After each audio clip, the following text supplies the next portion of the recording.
Trumpet begins with T.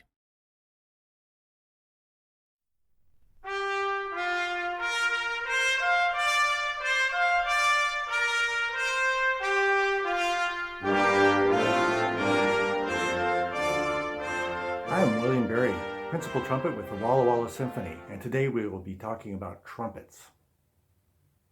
Farm-raised trumpets are just about ready to pick this time of year, and the ripe ones are usually found in the back.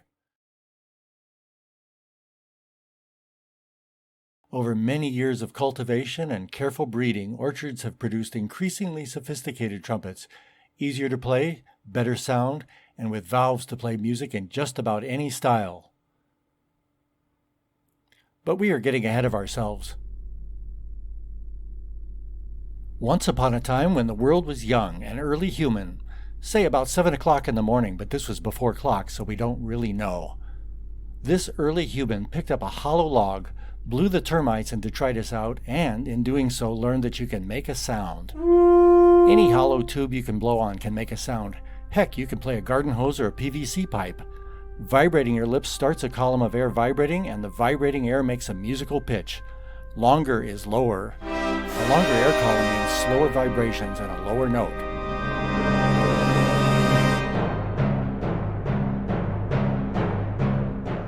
A conch shell is pretty much a very long funnel tube created by the animal as it grew.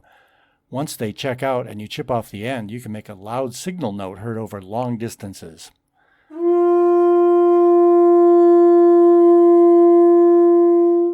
By pushing faster air against the resistance of the tube, the air column can be divided into shorter fractions of the length. This is a shofar, or ram's horn. Same deal. Once the ram was done with it, the gooey stuff inside rotted out. You chip off the end and you've got a hollow funnel tube.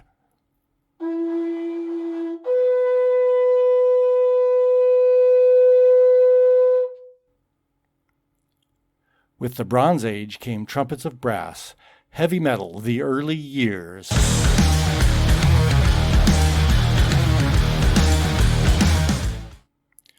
Trumpets of all kinds could be heard far away, so were used for communication before radio and cell phones. A bugle has a longer tube, so you can play more fractions of the length and more notes. But still, everything you play on a bugle has only 4 notes.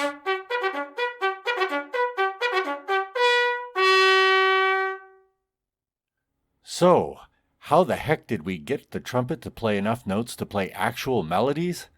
In the Baroque era, which was 1600 to 1750, there will be a quiz later, the solution was to make the tube long enough to play the smaller fractions, where higher notes get close enough together to play a simple scale.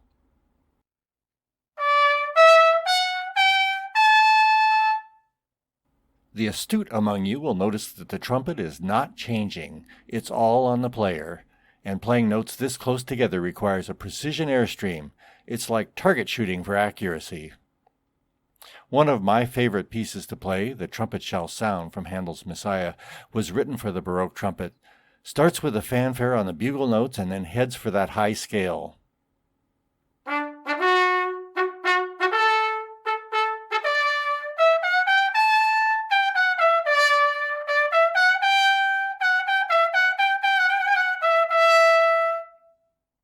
But a single length of tubing can still only play a handful of notes based on the overtones in the harmonic series. The only way to play a different scale was to change the length of the tube. Players did this by changing slides, essentially making a new trumpet in a different key, but were stuck with one scale at a time. So, genius solution, the modern trumpet with valves.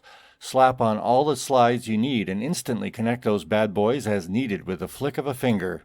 Suddenly we have a whole bunch of trumpets in one handy-dandy package. So pushing a valve changes the length of the tube and the air column. It doesn't just get you a different note, it gets you a whole different trumpet with all of the notes that trumpet can play.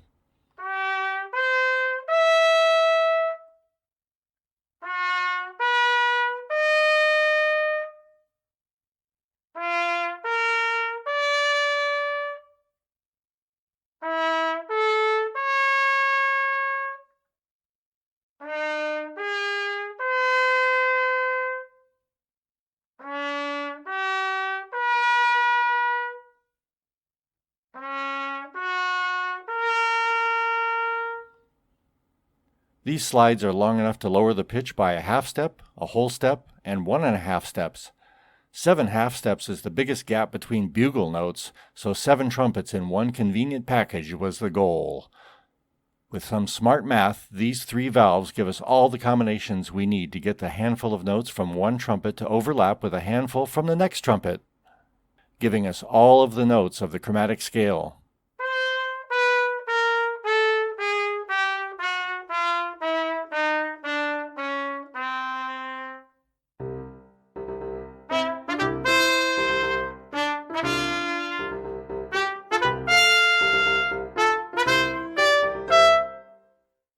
Stay tuned for part 2, where we talk about what kinds of music the trumpet can play and listen to a few of the all-time hot picks for trumpet in the orchestra.